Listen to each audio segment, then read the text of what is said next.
Good morning, people! Добро утро! Днес сме...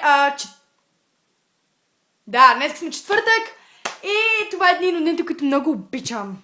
Защо ги обичам толкова? Харесвам четвъртък, защото има най-яката програма тогава, доколкото по принцип винаги в четвъртък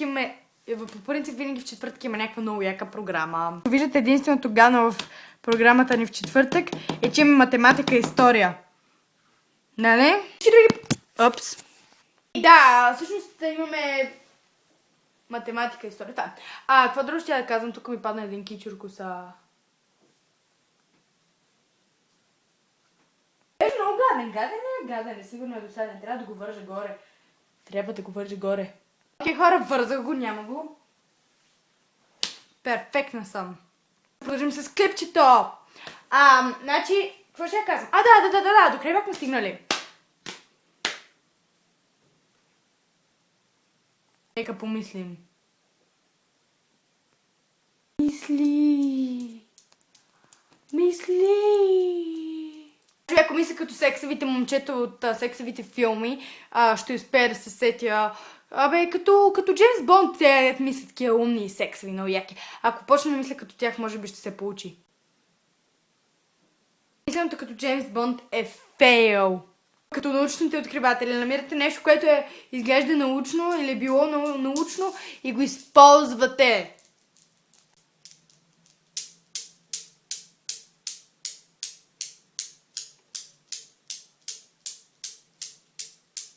Колкото и да мислех, не се получи, не успях да измисля какво ще я казвам.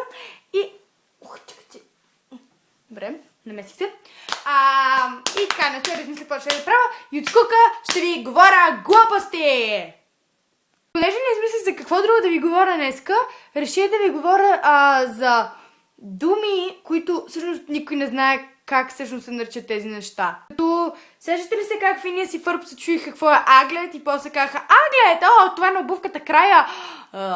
Аз ще правя такива подобни установения, ще установявам работи, как се казват и ще ви казвам. Окей, да започваме. Първата дума е ферул. Или ферлу. Ферлуе. Ф-Е-Р-Л-У. Това е тази металната част на един молив. Точно ето тук, която се намира. Която доста често я издъвквате и я правите на газ.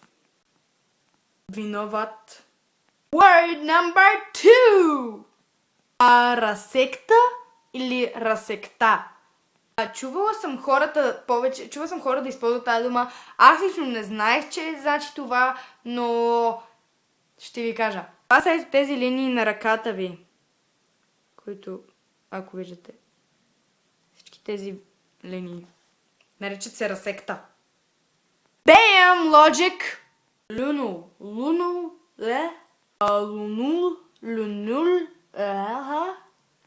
Странната част на нокътя ви, която е като полуничка.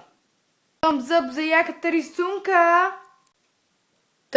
Лунул е ето тази част тук. На нокътя. Аз имам як пръст. Признайте си го. Мисафония.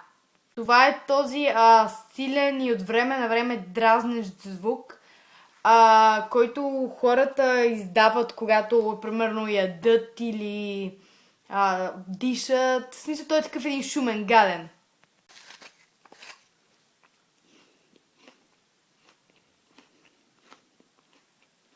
Фосфенис? Са страните размазани светлинки, които виждаме, когато си притворим очите. И любимото ми, дума номер 4, дисания. Това е странното и гадно чувство, когато си легнеш вечер, заспиваш и сутрин, когато искаш да си събуден и искаш да станеш да правиш, но не можеш. Просто трябва да останеш в леглото си. Познато чувство. Умирам за сън. Окей, хора, благодаря ви, че гледахте голямата ми простотия, която направих и днеска. И искам да ви помоля да напишете отдолу в коментарите някакви идеи, какво да правим и какво да